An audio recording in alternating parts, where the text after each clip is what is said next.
No final de 1938, a Europa já respirava medo.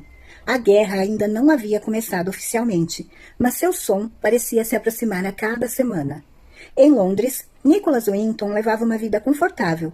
Tinha 29 anos, trabalhava como corretor de bolsas e vinha de uma família britânica bem estabelecida. Naqueles dias, seus planos eram simples: viajar para os Alpes suíços e esquiar. Mas uma ligação mudou tudo.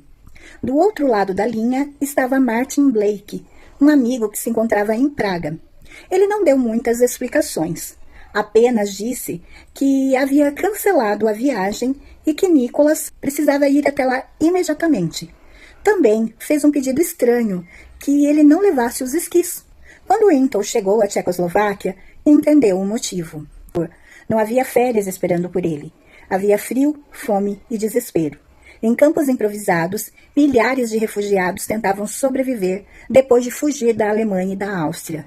Entre eles estavam muitas famílias judias, presas em uma armadilha cada vez mais apertada. O avanço nazi parecia inevitável.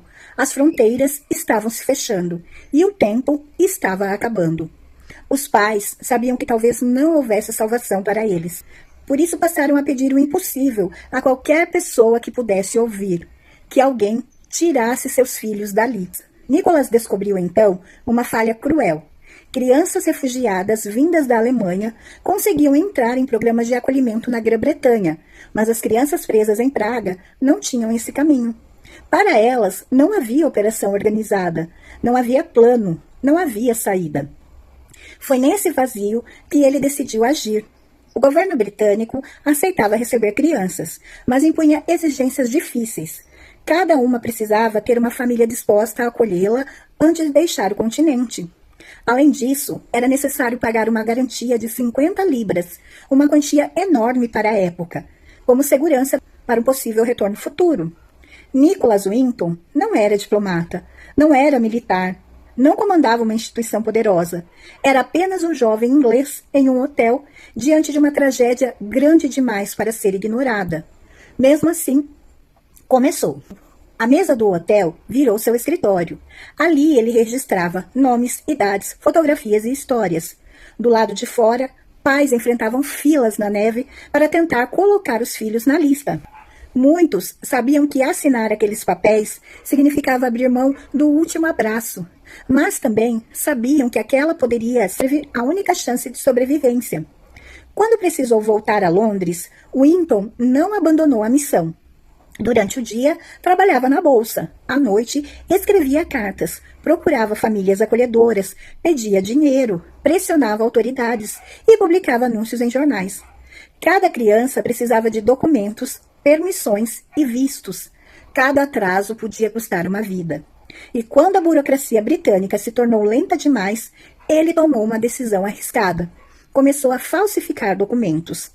Para ele, esperar pela aprovação oficial significava deixar crianças. Entre março e agosto de 1939, 8 trens partiram de Praga levando crianças para a Inglaterra. Nas plataformas, as despedidas eram silenciosas e devastadoras. Mães e pais colocavam etiquetas nos filhos, com números pendurados no pescoço ou nas roupas, como se tentassem organizar o caos da própria dor. Algumas crianças tinham apenas 3 ou 4 anos. Subiam nos vagões sem entender completamente o que estava acontecendo. Os pais sorriam para não assustá-las, mas muitos carregavam a certeza de que estavam vendo seus filhos pela última vez. Em Londres, na estação Liverpool Street, Nicholas Winton aguardava a chegada dos trens. Uma por uma, as crianças eram entregues às famílias que haviam aceitado recebê-las. Ao todo, ele conseguiu salvar 669 vidas, mas havia um último trem. No dia 1º de setembro de 1939, 250 crianças estavam prontas para deixar Praga. As malas estavam feitas. As famílias já tinham se despedido.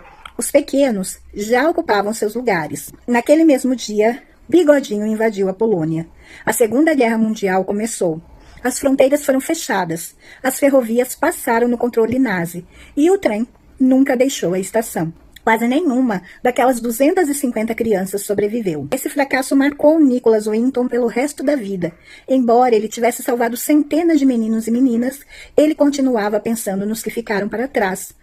Quando a operação terminou, guardou listas, fotos, cartas e registros em uma mala, colocou tudo no sótão e seguiu em silêncio.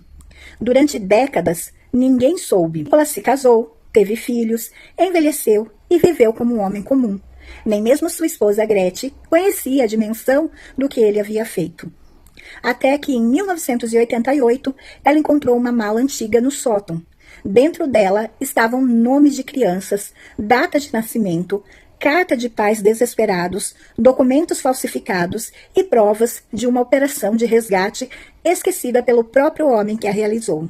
Tentou tratar aquilo como algo sem importância. Chegou a sugerir que jogasse tudo fora. Gretchen não permitiu. Levou os documentos a um historiador e a história acabou chegando à BBC. Nicholas, então com quase 80 anos, foi convidado para participar da plateia. Ele não sabia o que estava prestes a acontecer. Durante o programa, a apresentadora Esther Hudson contou ao país a história daquele homem discreto que sozinho havia ajudado a salvar centenas de crianças da perseguição nazi. Então ela fez uma pergunta à plateia. Existe alguém aqui hoje que deve a vida a Nicholas Winton? Se sim, por favor, fique de pé. Por um instante, houve silêncio. Depois, a mulher sentada ao lado dele se levantou. Em seguida, outra pessoa. Depois, mais uma. Em poucos segundos, dezenas de adultos estavam de pé ao redor de Nicholas. Eram as crianças que ele havia salvado. 50 anos depois, elas estavam ali vivas, olhando para o homem que havia mudado o destino delas sem pedir nada em troca. Nicholas Winton chorou. Durante décadas, carregou a dor das crianças que não conseguiu salvar.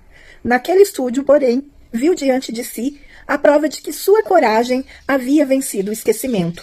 Cada pessoa em pé representava uma vida continuada, uma família formada, uma história que os nazis não conseguiram apagar. Mais tarde, ele seria reconhecido como Sir Nicholas Winton. Viveu até os 106 anos e morreu em 2015.